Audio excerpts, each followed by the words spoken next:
Bugünkü videomuzun konusu her seferinde gözüken ve şuraya bir el at dediğiniz diferansiyeldeki yağ kaçaklarının giderilmesini sağlayacağız. Diferansiyelin sökümü, yağ değişiminde ötme yapar mı gibi soruların cevapları, keçelerin değişimi, dişli ve rulmanların kontrolü gibi tüm detayların gösterimini dilim döndüğünce yapmaya çalışacağım. Bundan önceki videolarımda diferansiyele ait travers üzerindeki buçların değişimiyle aks kollarındaki yenileme işlemlerini detaylıca anlatmıştım. Dolayısıyla bunlarla ilgili detayları bu videoda hızlıca geçeceğimin de bilgisini vererek diferansiyelin durumuna dışarıdan bir bakacak olursak arka kapağında yağ sızıntıları ile dış kısmında epey kirlenmelerin olduğunu görmekteyiz. İlerleyen aşamalarda sorun yaratmaması adına aks keçelerinin değişimiyle kapaktaki sızıntıyı halledip yağını değiştirerek bu parçalarda yağ değişimi hangi şartlarda gerekli, değişirse uğultu yapar mı gibi sorulara da yer yer cevap vereceğim. Bu arada aklıma gelmişken egzoz ve şaft gibi sistemlerin gerek revizyonu gerekse sökülmesi daha önceki videolarımda detaylıca anlatıldığından buraları da direkt geçtiğimi arada belirteyim. Benzin pompasının olduğu yerdeki muhafazayı alarak buradaki şaftı çevreleyen metal kelepçeyi gevşettikten sonra şaft tokozunun sökümünü yapalım. Şaft askı bilyasının somunlarını gevşetip biraz aşağı sallandırdıktan sonra takoz üzerinde flanşa bağlı 6 adet cıvata bulunuyor. Bunları da yerinden çıkartıp bir levye ile takozu flanştan ayırınca buradaki işlemlerimiz bitti.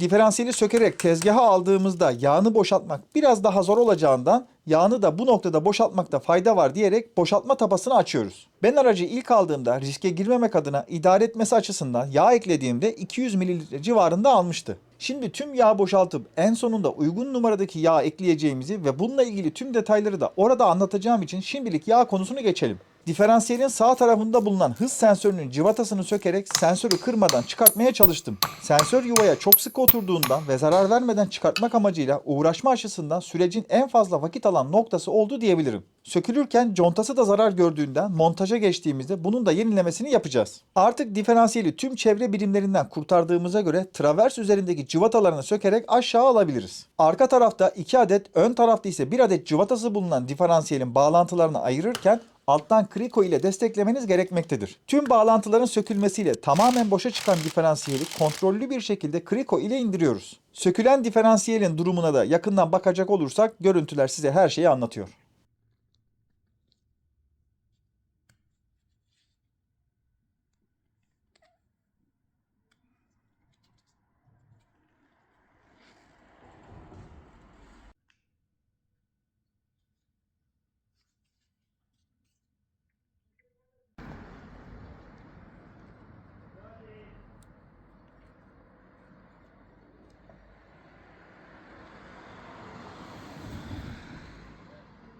Temizlik aşamasına geldiğimizde kirlerin yumuşaması için bir nevi balata spreyi türevi olan Electro Clean kullanarak ilk kat uygulamayı yapıyorum. Bir süre bu kimyasalla parçayı beklettikten sonra ikinci kat olarak mazot uygulamasına geçiyoruz. Fırça ile diferansiyelin tüm dış yüzeylerine uygulama yaptıktan sonra yine bir süre beklemeye bıraktım. Bunun da üzerine motor yağ çözücü kimyasalını uygulayarak tekrardan yumuşaması için bekliyoruz. Bir önceki videomda da söylemiştim. Hem kumlama hem de endüstriyel parça yıkama makinesini yakın zamanda temin etmeyi düşündüğümden bu tarz restorasyon işlemlerinde hem daha az su israfı hem de daha güzel temizlik işleminin yapacağımız günlerde inşallah yakında gelecek. Bu arada diferansiyelin içerisine su kaçmaması ve rulmanlara zarar vermesin diye sensör girişi dahil muhtemel tüm delikleri kapattığımızın uyarısını da ekleyelim. Temizliğin büyük bir bölümünü yaptıktan sonra detaylı temizlik için de ileride bir çalışmamızın daha olacağını belirterek diferansiyelin sökümü için tezgaha geçiyoruz. Söküm aşamasında ilk işimiz şaftın bağlandığı flanşın ortasındaki somunu sökmemiz gerektiği için uzun lokma kullanarak somunu yerinden alıyoruz. Flanş sıkı geçme olduğu için bu noktada kesinlikle bir çektirme kullanarak çıkartmamız gerekiyor. Aslında bu noktada 3 ayaklı çektirme kullanmak daha iyi olur ama elimde 2 ayaklı olduğundan bu noktada sorunsuz da kullanabileceğimden ötürü gördüğünüz şekilde bağlayarak parçayı yerinden çıkarttım. Ben diferansiyelin arka kapağını sökerken yapacaklarım hakkında da birkaç bilgi vereyim ki neden böyle yaptığım gibi sorulara da cevap olsun. Aracı kullandığım süre boyunca bu gördüğünüz kapaktaki yağ kaçağı haricinde hiçbir sorunu olmadığından birazdan yapacağım işlemlerde diferansiyele ait tüm keçelerin değişimiyle arka kapaktaki contasının yenilemesini yapacağız. Eğer bu diferansiyelde herhangi bir ötme veya boşluk olsaydı o zaman işin rengi değişeceği için rulmanların değişimini de yapmak gerekecekti. Ancak ben rulman değişimiyle ilgili bilgileri de paylaşarak değişim sonucunda da ne gibi ayarları yapmamız gerekiyor hepsini mümkün olduğunca göstermeye çalışacağım. Kapağı gövdeden ayırdıktan sonra yaptığım ilk kontrol iç kısımda metal tozlarının tespiti olacaktır. Herhangi bir yabancı maddeye rastlamamamız az önce anlattığım herhangi bir sorun olmaması tezini de güçlendirmektedir. Yan taraftaki aksların bağlandığı ve diferansiyel içindeki uydu dişlilere geçen şaftları da sökmek için alın kısmındaki bu gördüğünüz sekmanı çıkartmamız gerekiyor. Bunun için şaftı döndürerek sekmanın delik kısmını bize bakacak şekilde ayarlayıp ucu eğik bir aparatla çektirmemiz gerekiyor.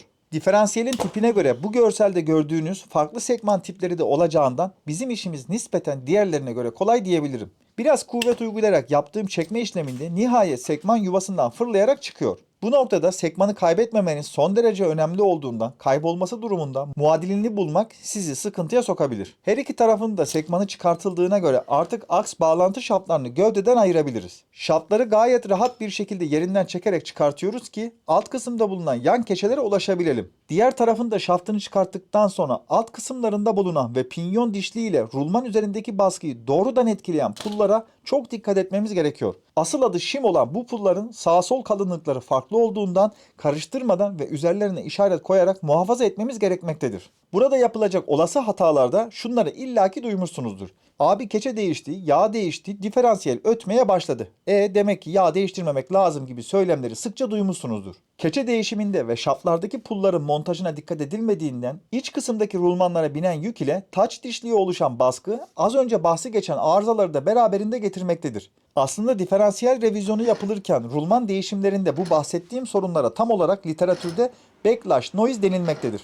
Daha fazla detay için bir abimiz bu konuyla alakalı güzel bir video çekmiş. Onu da video başlığından arayarak meraklıları izleyebilir. Biz şimdilik rulman değişimi yapmayacağımızdan şaftların revizyonu ile işlemlere devam edelim. Şaftların iç kısmında bu gördüğünüz metal toz kapakları bulunmaktadır. Formunu bozmadan bu saç kapakları bir düz tornavida kullanarak yerinden çıkartıyoruz. Bunları çıkartmamdaki sebep ise detaylı temizlik yapıp ve boyayacağımdan ötürü parçaların ayrılması gerekmektedir. Dış kısımları epey kirli olan bu şaftları bir tel fırça ile temizlememiz gerekiyor. Rulmanlara geçen kısma fırçayı sürmeden sadece dış kısımdaki toz toprağı ve pası temizleyerek sonucuna bir bakalım. Temizliği yapılmış ve kirli durumda olan şapların farkını sanırım şimdi daha iyi görebilmektesiniz. Şapların dış alın kısmı ile iç kapak yüzeyi paslı olduğundan temizlense bile boyama sonrasında alttan kusma yapmasın diye bu noktada da pas dönüştürücü uygulaması yapsak hiç fena olmaz. Bu arada fark ettiyseniz diferansiyel gövdesindeki işlemlere ara verip hala şaplarla ilgileniyoruz. Çünkü bunlara uygulayacağım pas dönüştürücü ve boyanın kuruması vakit alacağından ötürü ben diferansiyel ile uğraşırken bu parçaların da iyice kurumasını sağlamış olacağım. Pas dönüştürücü işleminden yaklaşık 3 saatlik bir reaksiyondan sonra şaplardaki pasların durumunu sizlere bu şekilde gösterebilirim. Bu parçalardaki işlemlerimizi şimdilik beklemeye alarak tekrardan diferansiyele dönelim. Gövdenin yan tarafında ve şaft giriş flanşının hemen arka tarafında keçeler bulunmaktadır. Bunlar genelde yağ kaçağı olduğunda değiştirilmesine rağmen ben ilerleyen zamanlarda sorun olmaması adına bu keçelerin de değişimini yapacağım. Az önce de belirttiğim gibi eğer rulmanlarda da sorun olsaydı hemen bu keçelerin altında bulunan 3 adet rulmanın da değişimini yapabilirdik. Şimdi işin zor aşamalarından biri olan keçelerin sökümüne bir bakalım. İşin çetrefilli kısımlarından biri olan bu keçelerin sökümü epey uğraştırıcı diyebilirim. Çünkü yuvaya çok sıkı geçtiğinden hem oturma hem de kastırma yaparken levyenin dayanma yüzeyine zarar vermememiz gerekiyor. Keçeye bir akıllı vida atarak da çekip çıkarmayı denedim ancak hala çıkmadığından bu şekilde sert darbelerle yuvasından oynatarak ve keçe kenarından tornavida ile açtırarak çıkartmayı başardım. Aynı işlemi diğer taraftaki keçeye de uygulayarak söküm işlemini yapıyoruz. Pinyon dişli tarafındaki keçe ise nispeten diğerlerine göre kolay olduğundan bunu da yerinden aynı yöntemle çıkartarak söküm işlemini sonlandırmadan evvel alt kısımdaki pulu da kaybetmeden bir kenara aldığımızın uyarısını yapayım. Bu arada sökülen keçeleri de atmıyoruz. Bunlarla ilgili detaylara birazdan yer vereceğim. Diferansiyel gövdesini tekrardan dışarı alarak burada bir dizi temizlik işlemi daha uygulayacağız. Eski keçeleri kullanarak şaft deliklerini bir kağıt veya bez ile kapatarak içeri toz veya sıvı girmesini engelliyoruz. Daha sonrasında ufak tel fırça ile diferansiyelin etrafında kalan sertleşmiş kirlerin söküm işlemini yapıyorum. Bir önceki temizlik aşamasında kirler biraz yumuşadığından katranlaşmış kirler nispeten kolay sökülse de bu işlemler epey vakit alıyor. Arka kapak üzerinde de o kadar temizlik işlemine rağmen hala aynı kirlerden olduğu için burada da fırçalama işlemini detaylı şekilde uyguladım. Yaptığım büyük orandaki temizlik uygulamasından sonra artıklardan arındırılması için yine süreç başında uyguladığım yağ çözücü kimyasalı püskürtüyorum. Bu noktada daha önceden denediğim benzin ve deterjan karışımını uygulayabilirsiniz. Ancak elimde o an benzin olmadığından işimi bu şekilde halletmeye çalıştım. Kimyasalı bir süre beklettikten sonra tekrardan basınçlı su ile diferansiyelin temizliğini yaparak kurumaya bırakıyoruz. Diferansiyel kururken biz de diğer parçaların boyamasına bakacak olursak kapağın rengini alüminyum gri rengine boyamak istedim. Siyah diferansiyel gövdesinde kendini daha iyi göstereceğinden sanırım bu seçimim sizler tarafından da onaylanacaktır. Ben parçaları boyarken birçok kişi sprey boya ile iş mi olur diye eleştirmiş, ancak bu tarz altta kalan önemsiz noktalarda herhangi bir darbe vesaire olmadığından emin olun yıllarca atma olmadan koruma sağlayacaktır. Zaten profesyonel tabanca ve boyalar hakkında bilgiye sahip olduğumdan önemli noktalarda bu işlemleri manifold ve külbütör kapağı gibi yerlerde yapmıştık. Kimsenin dokunmayacağı sadece toz toprak olan bu yerlerde ise hem daha ucuz hem de hızlı ilerlemek adına sprey öncelikli tercihim olmaktadır. Diferansiyelin yan tarafından söktüğümüz bu şapları da boyarken sağ sol işaretlerinin kapanacağını ve karıştırmamanız gerektiğini tekrardan belirterek bu parçalarından muylu kısımlarını kapatarak dış bölgesini kapakla aynı rengi güzelce boyuyoruz. Kapak üzerinde cıvatalar sırıtmasın diye bunları da bir kartona dizerek sadece kafa kısımlarını parlak siyaha boyayarak tüm parçaları kurumaya bırakıyorum. Diferansiyelin yıkanmasından sonra açığa çıkan yüzeyleri de gösterecek olursam yer yer paslanmaların oluştuğunu, bunları da direkt boyamanın olmayacağını belirtmiştik. Ben pas dönüştürücü işlemini uygularken buna benzer bir işlemi E36 aracımda da yapmıştım. Orada da diferansiyel tarafında çok pas olduğundan Hammerade marka pas üstüne direkt uygulanabilen boyayı kullanmıştım. Boyanın üzerindeki iddiaya göre 5 yıl koruma sağladığını belirtse de 2 yılın sonunda noktasal olarak paslar tekrardan alttan çıkmaya başladı. Bakalım yıllar sonra bu yaptığımız işlemle pasları önünü ne kadar kesmiş olacağız, Allah ömür verirse hep birlikte göreceğiz. Pas dönüştürücünün kuruma süresinden sonra dış kısmına bakacak olursak etkisini görebilmektesiniz. Diferansiyel gövdesini yine kendi rengine boyayarak dış yüzeyin homojen şekilde gözükmesini sağlamak istedim. Bu noktada yüzey döküm ve zaten siyah olduğundan herhangi bir astarlama işlemine gerek yok.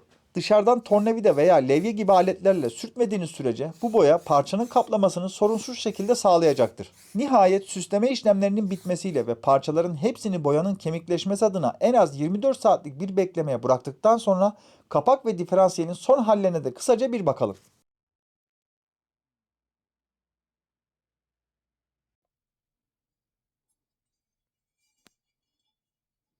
Piyasada ötme denilen bir arıza ile karşı karşıya kalsaydık, yani rulmanların bozulmasından dolayı meydana gelecek uğultu sorunumuz olsaydı, bu gördüğünüz sekmanları sökerek rulmanları da çıkartmamız gerekirdi. Aynı şekilde taç dişlinin çıkmasıyla pinyon dişliyi de bu noktadan arkaya doğru çekerek çıkartacaktık.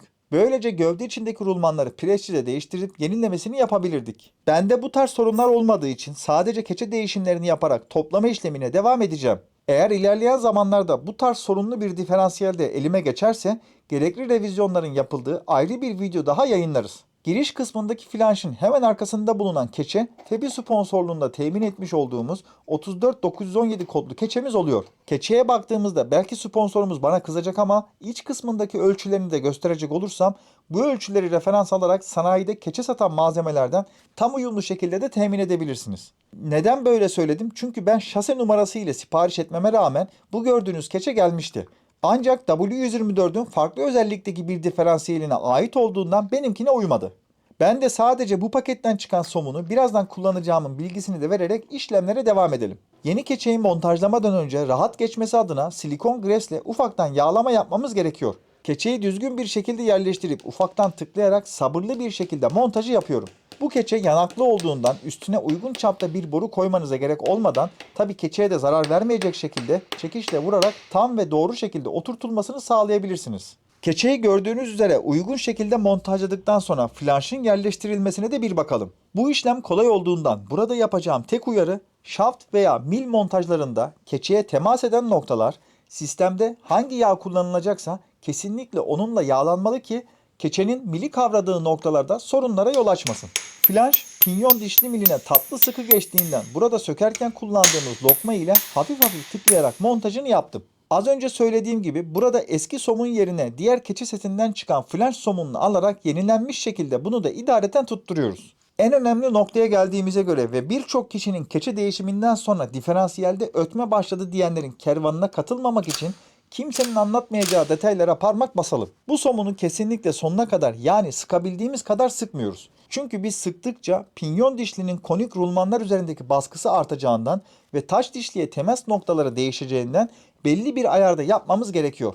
Özet geçmek gerekirse bu somunu tam sıkmazsak diferansiyel boşluk yaparak vınlama sesi gibi bir ses çıkarabilir. Aşırı sıkılması durumunda da rulmanlar ısınarak uğultu yapacaktır. Bu durumda en fazla 10.000 kilometre sonra diferansiyeli elinize alma durumunuz çok yüksek ihtimaller arasındadır. Peki bu sıkım ayarını nasıl yapacağız? Biraz daha detaya inelim. Bu flanş dönerken döndürmeye karşı gösterdiği zorlanmayı hesaplayarak matematiksel olarak ayarlamasını yapacağız. Meraklıları için bir miktar daha derine inecek olursak, eğer rulmanlarınız yeni ise bu flanşın döndürülme torku 1.7 ila 3.4 Nm arasındayken benim gibi eski rulmanları kullanıyorsanız biraz daha sıkılığı düşürerek bu değerlerin 0.6 ila 1.7 Nm tork arasında olmasını sağlamalısınız. Hatta kabaca eski yeni fark etmez. Döndürülme torkunu 2 Nm civarında tutmanız diferansiyeli sorunsuz kullanabilmeniz için yeterli bir sıkılıktır diyebilirim. Bu sıkılığı yani döndürülme torkunu hesaplayabilmek için de ben flanşın civata boşluğu ile göbek merkez çapını ölçtüğümde hemen hemen 45 mm yani 0.045 metre olarak gelmektedir. Maksimum 2 Nm'lik bir dönüş torku istediğimize göre tork eşittir kuvvet çarpı kuvvet kolu denkleminden bizim kuvveti bulmamız gerekmektedir. Bu denkleme göre kuvveti yalnız bırakırsak çıkan sonuçta 44.4 Newton'luk bir çekme kuvveti uygulamamız gerekmektedir. Hatta Newton ne hocam diyenleriniz olursa bunu kantardaki kilogram cinsinden söyleyecek olursam yaklaşık 4,5 kilogramlık bir değer okumamız gerekecektir. Özetlemek gerekirse flanşın döndürülme torkunu 2 Nm olarak kabul ettiğimiz için kantara asıldığımızda ekrandan okuduğumuz değer asla ve asla 4,5 kilogramı geçmemeli. Tedbiren 4 kilogram civarlarında da tutulması daha iyi olacaktır. Hem döndürüp hem de ekranın açısını sizlere tam gösteremesem de defalarca yaptığım döndürme testinde limit değerlerin aşılmadığını görünce sıkma işleminin tamam olduğunu onayladım. Gördüğünüz üzere bu testi yaparken ara ara flanş somununu sıkıp gevşeterek kontrollerimi gerçekleştirdim. Artık birçok kişinin bilmediği, bilse de anlatmadığı bu önemli noktayı da anlattıktan sonra somun gevşemesin diye emniyet noktalarını bükerek yerine sabitliyorum. Yan keçelerin montajına geçecek olursak bu keçelerin de ölçüsünü arşivde bulunsun diye sizlere göstererek montaja başlayalım. Söküm işleminde söylediğim gibi çıkan keçeleri kesinlikle atmamanız ve üzerindeki ölçülere göre yenilerini temin etmeniz için son derece önemli olduğunun uyarısını tekrardan yaparak montajı devam ediyorum. Gerekli yağlama ve gresleme konularını az önce anlattığımdan buraları direkt geçerek keçenin montajını dikkatli bir şekilde yapıyoruz. Eski keçeyi kullanarak dengeli bir şekilde yuvasına çaktığımız keçenin montajlanmış haline bir bakalım. Diğer tarafın keçesini de aynı şekilde eski keçeyi kullanarak hızlı bir şekilde montajını yaptım. İki keçenin özellikleri ve montajı aynı olduğundan sonucu sizlere gösterdikten sonra uydu dişlilere geçen frezeli şapların takılmasına bir bakalım. Sağ ve sol şapların karıştırılmaması gerektiğinin ve koyduğum işaretlere dikkat ettiğimin uyarısını tekrardan yaparak söküm aşamasında çıkarttığımız bu toz saclarını unutmadan yerlerine takalım. Bunların temizlik ve boyamasını sizlere lafı uzatmamak adına göstermediğimi belirterek şaft üzerindeki yerlerini montajlıyorum. Shim denilen bu pulları da ait olduğu tarafa yani şaft üzerindeki yerine doğru şekilde takarak önemli adımları tamamlamış oluyoruz. Şaftları montajlamadan önce az önce de söylediğim gibi keçelere temas edecek yüzeyleri diferansiyel yağı ile yağlayarak kovan üzerindeki yerine pürüzsüz ve rahat bir şekilde geçmesini sağlıyorum. Frezeli şapları sabitleyen söküm aşamasında gösterdiğim bu yarım ay sekmanları da düzgün ve doğru şekilde montajını yapalım. Sökerken kullandığım ucu yamuk bu alet ile yuvasına geçirip birkaç kez tıkladıktan sonra rahat bir şekilde kanala oturan sekmanları takarak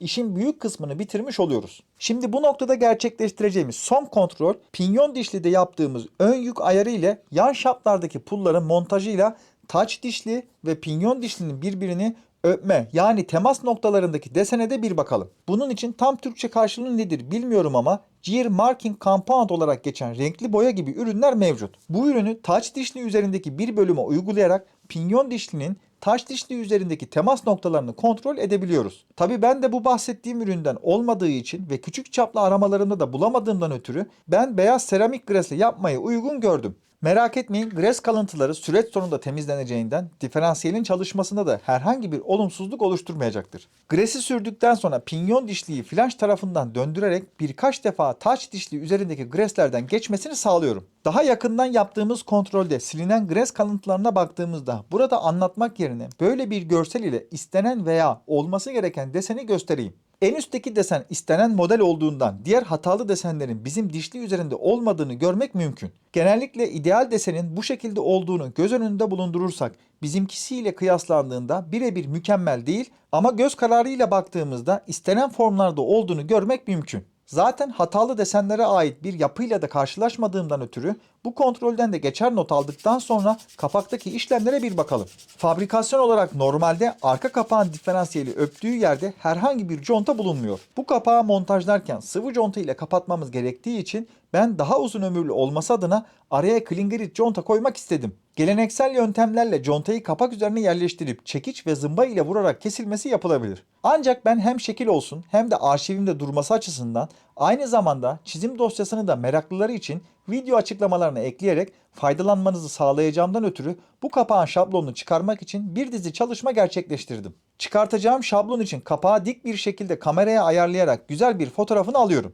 Gördüğünüz şekilde aldığımız bu fotoğrafı AutoCAD programında açarak arka plana yerleştirdim. Contanın sınırlarını gördüğünüz şekilde program üzerinden geçerek şablonun iskeletini ufak hatalarla birlikte oluşturdum. Kapak üzerinden de yaptığım ölçümlerle deliklerin çapını net bir şekilde belirleyerek resim üzerindeki ilgili konumlarını yerleştirdim. İlk şablonumuzu gördüğünüz üzere oluşturduktan sonra hemen contayı kesmeyip hata var mı belirlemek için denemeyi kağıt üstünde numune keserek yaptım. Sanırım ölçek hatasından kaynaklı bu gördüğünüz sorunu yaşadıktan sonra gerekli düzeltmeleri yaparak ikinci bir numune daha kesmeye başladım. Bu sefer büyük oranda kapağa uyumluluk sağlayan contayı kesmeden önce çizimdeki ufak hataları da giderdikten sonra 0.5 ila 1.5 mm kalınlık arasındaki bir klingerit conta alarak kesime başlıyorum. Kesilen contanın kontrollerini yaparak herhangi bir sorun olmadığını görünce diferansiyel tarafındaki montaj noktalarında da birkaç işlem yapmamız gerekiyor. Dediğim gibi sadece sıvı conta ile kapatırsak en fazla 5 yıl sonra tekrardan kaçırma yapacağı için kesilen bu conta açık konuşmak gerekirse 10 yıl civarında sorunsuz şekilde sızdırmazlığı sağlayacaktır.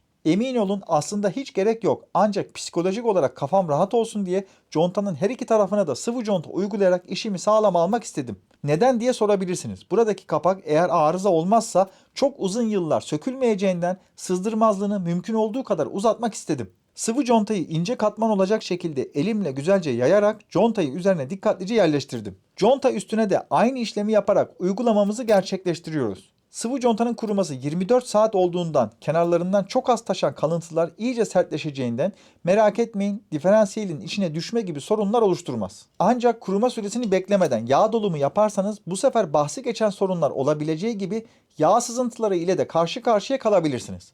Zaten acelemiz yok. Daha travers, aks ve tekerlek taşıyıcılarının montajı olduğundan yağ dolumu aşağı yukarı bir hafta sonra gerçekleşecek. Kapağın tüm cıvatalarını tutturduktan sonra önemli noktalardan biri de tüm cıvataların sırayla değil çaprazlama karşılıklı olacak şekilde torklanması gerekmektedir. Bu noktada katalog değerlerine bakmadım ama metrik 8 8.8 grade'e sahip bu cıvataları 35 Nm ile torklamak fazlasıyla yeterlidir. Kapağın diferansiyel üzerine olan baskısını dengeli bir şekilde sağladıktan sonra sıvı contalar kururken ben de size diferansiyelin son halini göstereyim.